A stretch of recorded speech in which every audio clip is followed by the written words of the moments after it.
এই যে আমাদের যে 6 পায়রা রেসটা করা হয়েছিল, আমরা 7 দিনের ভিতরে যে প্রাইজটা দিব মনে করেছিলাম, আজকে সেটা দিয়ে দেওয়া হয়েছে।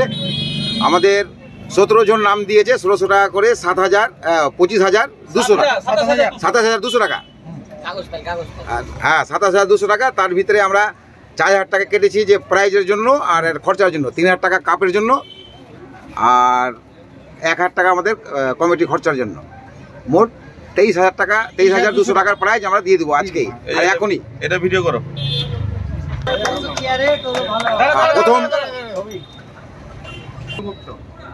প্রথম পুরস্কারটা তুলে দিচ্ছেন উজ্জ্বলউদ্দিনের হাতে।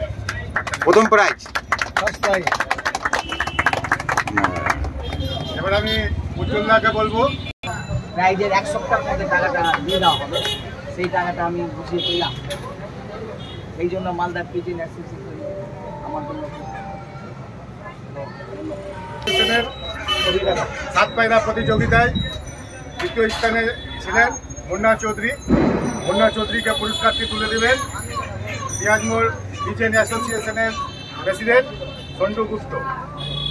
এই প্রতিযোগিতায় অংশগ্রহণ করে কেমন লাগলো এবং দ্বিতীয় স্থান অধিকার করেছে মুন্না চৌধুরীকে কিছু বলার জন্য অনুরোধ করছি। ভালো লাগলো, আমরা তো সব পায়রা প্রেমী লোক।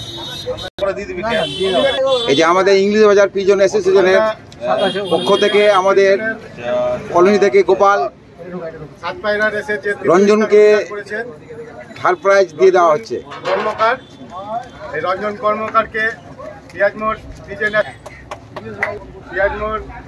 পিজিন অ্যাসোসিয়েশন থেকে রঞ্জন বল কেমন লাগলো তোকে? রঞ্জন কর্মকারকে ভালো লাগলো। শুরু হয়েছে, শেষ অনেক দূর আছে।